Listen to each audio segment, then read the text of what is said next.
All right, everyone, welcome to this little tutorial. In this tutorial, we're going to cover how to optimize your site speed on a Wix website. So we're going to cover the little details of how to set this up on Wix. The first thing I want to mention, though, first is the effective conversion rate with loading speed. So as you can see in this graph doesn't represent every business, but it has a good idea. It gives you a good idea on the effect that loading speed has. So you see a website that has 0 to 1 second loading speed has 8.11% conversion rate. One that has 1 to 2, 6.32% conversion rate, 2 to 3 second loading speed, 4.64% conversion rate, and so on and so forth. So you see there's a real big decline in conversion rates. And, if your website loads in 4 seconds, 4 seconds, you could really get that back up to 0 to 1 seconds. You could really have a high effect on your conversion rate. So that's number one I want to mention. Number two is this tool called GT Metrics. It's a free tool. You could just Google it, gtmetrics.com, and you could check out your website. So this is our website here, visionsdigital.com. This is our agency's website. As you can see here, the performance isn't great. We're not at an A or A plus, but our LCP is really good. So basically, LCP is largest contentful paint. It's basically the first section that a user could interact with or could see. So as you can see here, the person, when they get to our website, they could see all this information as soon as they get to our website. So meaning when they land on our website, they see all this information, they can press on these buttons, they can engage with our website. The only thing that takes time loading is our video. And we're going to go over in this little video how to optimize your video so it takes less time to load. But in any case, the video takes a little bit of time to load. So anyways, we're going to cover all these different optimizations. First off, I just want to mention we have a training covering exactly how to optimize your site speed. This is one of our 12 trainings at Vizions Digital. So if you see here, I'm going to have it linked below in the description, but let me just show you what this looks like. So it's one of these 12 trainings. So here's site speed. So we have trainings on how to optimize the structure of your website, the design, the SEO, and all the offsite optimizations as well. So if ever you want to check out those, they're going to be linked in the description below. You could download them for free and get access to all the information in depth on how to optimize your site speed.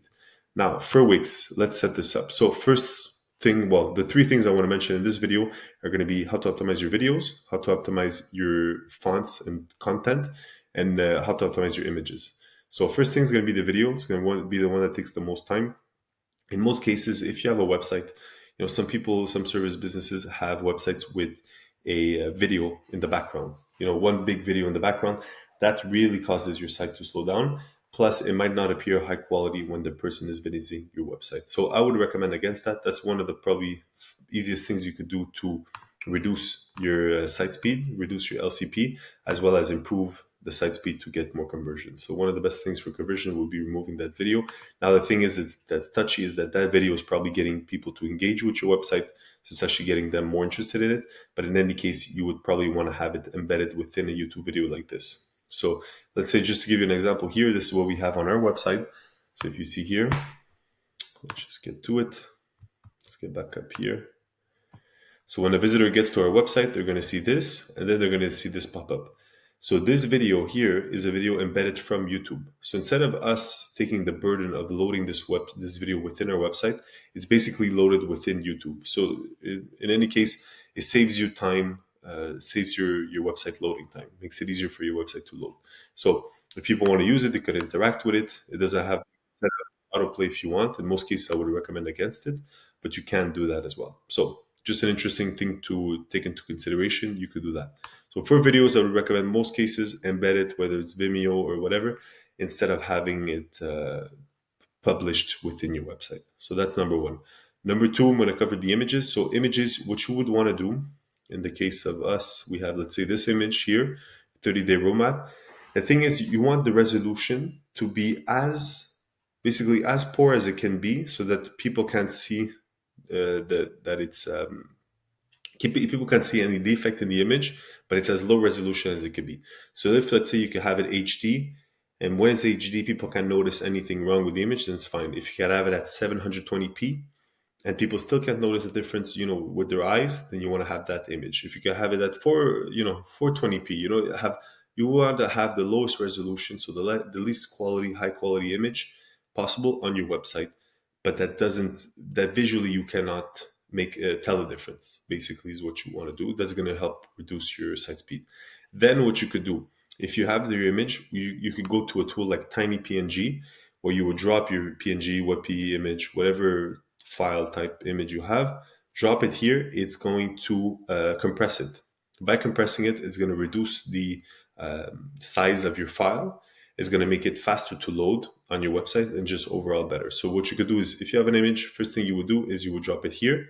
Then after that, what you could do is you could transfer. Well, you have to test out which one is best to do first, but then what you could do is transfer it to a WebP image. So what you could do is a WebP image it takes less space, takes less file space than a PNG image. I don't know exactly why, but it does. It takes almost half.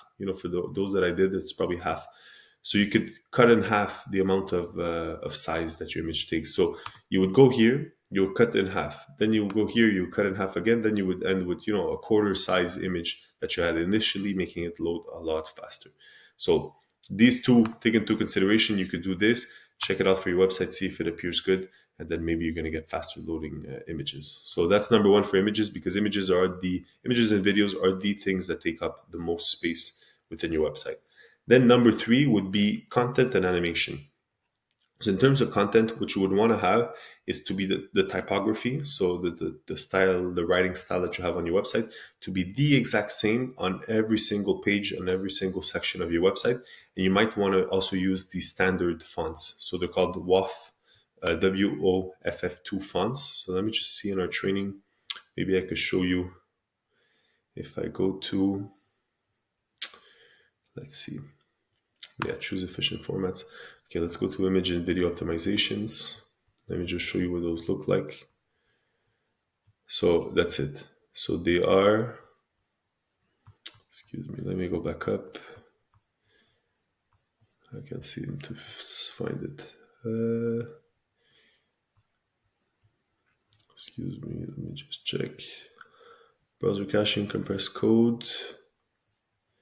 Optimize fonts. Okay, so here, if you download the training, you can have access to the link. So where you're going to have the guide to download the font styles.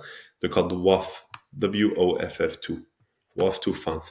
And these, they're just less heavy in terms of size. So it makes your website load faster. How much faster? Now you're getting into the nitty gritty if you're really using that. But I would recommend having the same font across your website. Just in terms of branding, it's also important, but just makes your website load faster. So that's that for that. Also, now we have animations. I would recommend against animations within the first section of your website.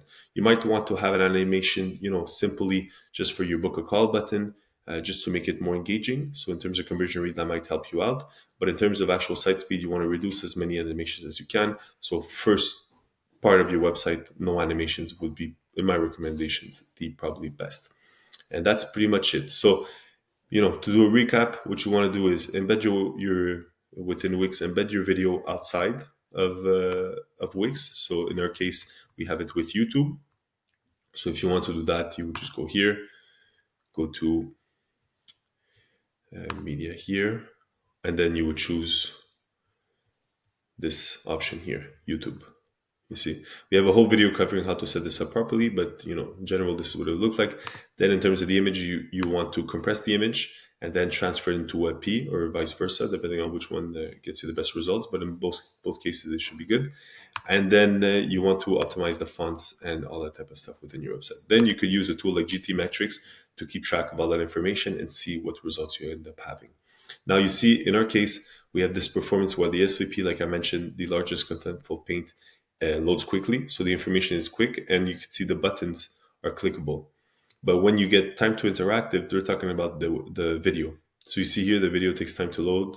It's loading. Here it's loaded. So it takes a lot of time for the videos to load. So in any case, that's the thing with videos, that the issue with videos, the double entendre with videos, is that they're very good at converting. They're extremely good at converting. So they gauge people, they get people to stay on your website. So you want a video, but you really want a video, but you also really want a fast website. So in terms of LCP, if your LCP is pretty good and your time to interactive, is bad just because of that video, then that's fine. I would say it's fine in most cases. But in most cases, if you don't have any videos set up, then just don't add any and you're going to have a really fast website. So that's pretty much it for this little tutorial. If you have any questions, you can ask them in the comment section below. And if you want to access these 12 trainings, we're going to have a link in the description below as well, so you can access them all and download them all for yourself. So that's pretty much for all of it for this video. Thank you for watching, and I'll catch you on the next one. Bye-bye.